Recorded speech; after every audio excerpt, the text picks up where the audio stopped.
एक बार गौतम बुद्ध वैशाली नगरी में धर्म प्रचार के लिए जा रहे थे।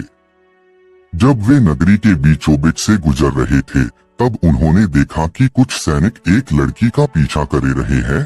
तभी वह डरी हुई लड़की एक कुएं के पास जाकर खड़ी रह गई और वह हाफ रही थी और प्यासी भी थी। तभी बुद्ध ने उस बालिका को अपने पास बुलाया और कहा कि वह कुएं से पानी निकाले और स्वयं भी पिए और उन्हें भी पिलाए। इतनी देर में वह सैनिक भी वहां पहुंच गए। बुद्ध ने उन्हें हाथ के संकेत से रुकने के लिए कहा। बुद्ध की बात सुनकर लड़की ने कहा, महाराज, मैं एक अछूत लड़की हूँ और मेरे कुएं से पानी निकालने पर जल दूषित हो जाएगा। तभी बुद्ध ने उससे फिर कहा, बालिका, बहुत जोर की प्यास लगी है, पहले तुम पानी पिलाओ। तभी कुछ देर बाद वैशाली नगरी के राजा भी आ गए। फिर उन्होंने बुद्ध को नमन किया। बाद में सोने के बर्तन में केवड़े और गुलाब का सुगंधित पानी पीने के लिए दिया, पर गौतम बुद्ध ने उसे पीने से मना कर दिया। बुद्ध ने एक बार फिर बालिका से अपनी बात दोहराई। इस बार बालिका ने साहस के साथ कुएं से पानी निकाला और स्वयं भी पिया और गौतम बुद्ध को भी दिया। और पानी पीने के बाद बुद्ध ने बालिका से उसके भय का कारण पूछा।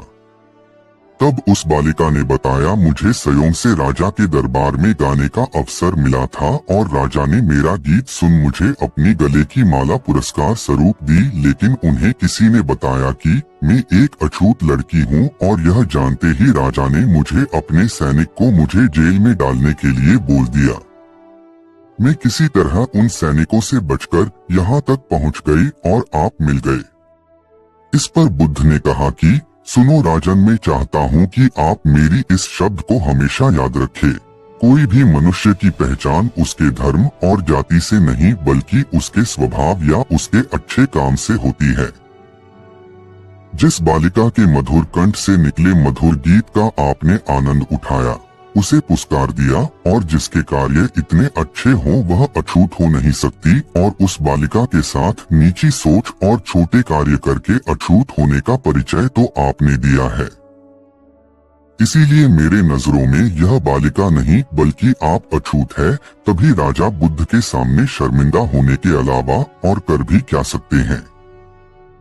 उन्होंने बुद्ध से क्षमा मांगी और वह से चले गए। बुद्ध की बात सुनकर राजा को बहुत शर्मिंदगी हुई और उन्होंने बुद्ध से क्षमा मांगी। बुद्ध ने राजा को क्षमा कर दिया और उन्हें समझाया कि जाति और धर्म से किसी को अछूत नहीं माना जाना चाहिए। बुद्ध ने राजा को यह भी समझाया कि हर किसी को समान अधिकार और सम्मान मिलना चाहिए। राजा ने बुद्ध की बात मानी और उन्होंने अपने राज्य में जाति और धर्म के आधार पर भेदभाव करना बंद कर दिया। राजा ने बुद्ध को धन्यवाद दिया और उन्हें अपने राज्य में रहने के लिए आमंत्रित किया।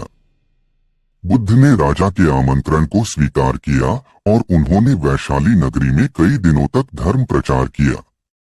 बुद्ध के उपदेश सुनकर लोगों ने अपने जीवन में परिवर्तन लाना शुरू किया और उन्होंने जाति और धर्म के आधार पर भेदभाव करना बंद कर दिया। बुद्ध के उपदेश का प्रभाव वैशाली नगरी में बहुत गहरा हुआ। लोगों ने अपने जीवन में परिवर्तन लाना शुरू किया और उन्होंने जाति और धर्म के आधार पर भेदभाव करना बंद कर दिया। नगरी में एक नई सोच और एक नई दिशा का संचार हुआ। जाति और धर्म से किसी को अछूत नहीं माना जाना चाहिए।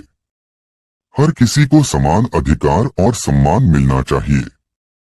हमें अपने स्वभाव और अच्छे काम से पहचाना जाना चाहिए, न कि जाति और धर्म से।